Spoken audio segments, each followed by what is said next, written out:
Donc, dans cette petite vidéo, ce qu'on va voir, c'est les objets, c'est les classes, c'est les interfaces, c'est les packages et c'est l'héritage. Donc, un objet, on sait déjà ce que c'est. Normalement, vous avez déjà dû voir mes vidéos précédentes. On va dire que, par exemple, un produit peut être un exemple d'objet en ce sens où il a un prix, il a un nom, il a une date d'expiration, il a un créateur. Donc, en fait, on comprend bien qu'un objet, ça va représenter en fait une identité pour quelque chose. En l'occurrence, c'est des objets logiciels qui nous intéressent avec Java. Donc, si vous regardez la documentation, ça va s'appeler Software Objects. Et en fait, ça consiste en un état et à un comportement. Donc, l'état, on va dire qu'il y a des attributs et effectivement des comportements. Donc, il y a des champs et il y a des méthodes, d'une certaine manière, des attributs et des méthodes. Donc, nous, là, on est dans ouais, Public Item. Donc, c'est comme ça que j'ai appelé mon. En fait, je pense que j'ai peut-être oublié. Alors, où je suis exactement? Parce que, hop. Alors, il manque quand même package item. Voilà. Et donc, en gros, maintenant que j'ai tout ça, ce que je vais faire, c'est que je vais créer déjà un petit message pour vous faire des petits souvenirs. Donc, on utilise système, on travaille dans la fonction main, l'objet principal finalement de notre classe item.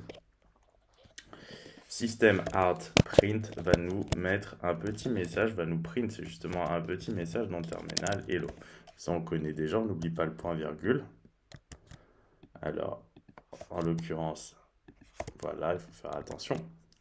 Donc si je lance, ça me met bien hello. Donc voilà, j'utilise donc Eclipse pour établir les choses. Donc j'ai pas besoin d'utiliser le terminal avec Java pour effectivement compiler et exécuter ensuite mon programme. Donc ensuite, ce qui se passe, c'est que nous, on va s'intéresser à la création d'une classe. Donc ce qu'on va faire, c'est qu'on va créer une petite classe, par exemple ici. Une classe dans une classe. Peut-être même que je vais la créer là. Je vais la mettre là. Je vais l'appeler classe person ou product, justement. Product. Hop, hop, hop. Et on va dire que une classe, c'est en fait, c'est on va dire le prototype de l'objet. C'est-à-dire que une classe, en réalité, c'est une classe of objects.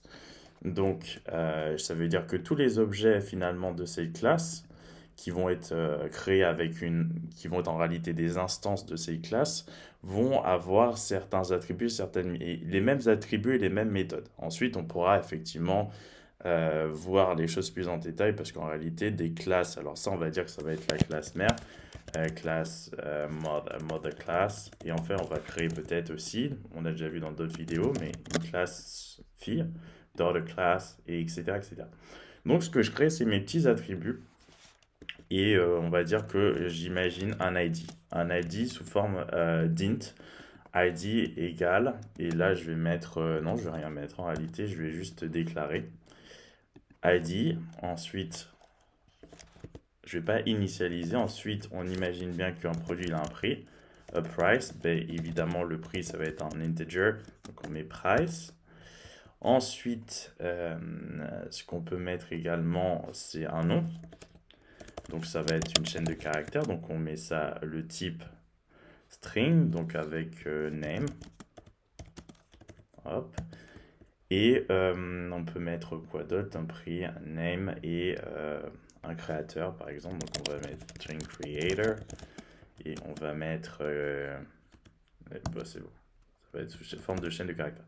Donc ça c'est fait. Maintenant on va faire le constructeur. Donc on n'oublie pas qu'on remet en fait le nom de la classe qui va servir de constructeur. Ensuite, on remet int, id, int, price, string, name et string creator. Donc ça, c'est fait. Donc, hop, on met ça comme ça. Ensuite, ce qu'on va faire, c'est qu'on va faire this. On utilise toujours ce this id est égal à id. En fait, ça ressemble vraiment à ce qui se passe en JavaScript. et pas qu'en JavaScript d'ailleurs, this price est égal à price, this name est égal à name, this creator est égal à creator. Donc voilà, on a effectivement notre constructeur. On n'a pas besoin de faire un constructeur secondaire du tout. J'ai rien initialisé, donc en fait, pas besoin. Je vérifie que j'ai pas laissé des... Non, c'est bon. Hop, c'est cool. Donc ça, c'est déjà fait. On a fait notre petite classe. Et maintenant, on va lui donner des méthodes qui correspondent finalement à des actions.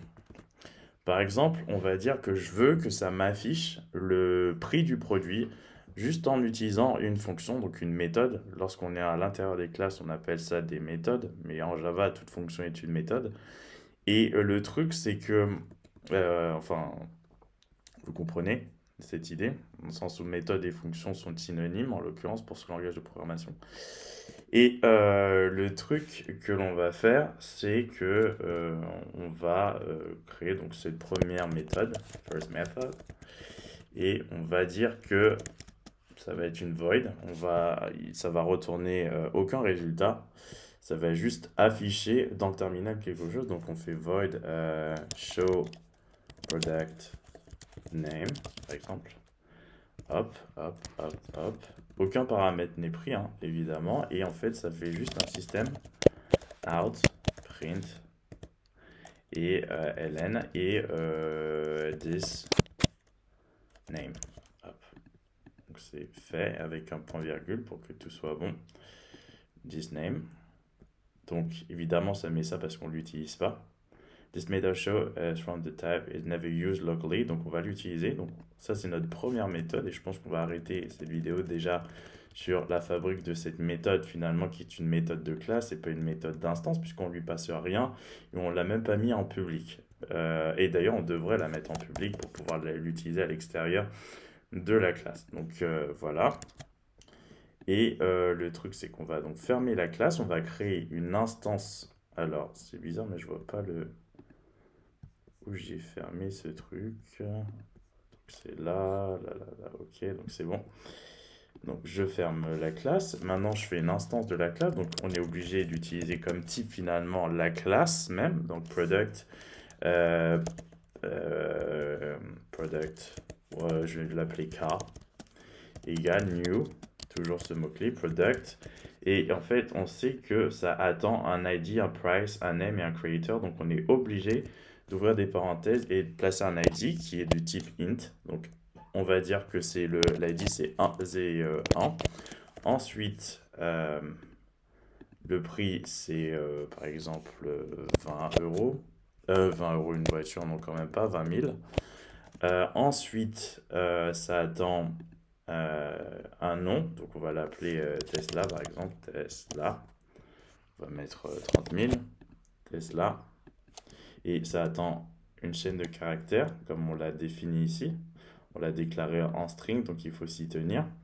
Et ensuite, ça attend le nom d'un créateur, on va dire que c'est Boris. Et on peut mettre un point virgule et tout ira très bien. Donc ça nous dit toujours qu'on ne l'a pas utilisé. Donc on va juste appeler finalement la méthode. Donc avec un point, comme vous pouvez le voir, on appelle la méthode. Puisque maintenant, le car c'est une instance de produit, product instance, number one, numéro 1, number one. On va faire car et on va appeler show product name et un point virgule et vous allez voir ce qui va être affiché dans le terminal. Alors apparemment j'ai mal écrit quelque chose. Ah oui, j'avais mal écrit, pardon, le nom de la méthode. Donc c'est fait, j'enregistre et maintenant je lance et vous allez pouvoir voir Tesla. Donc tout fonctionne correctement.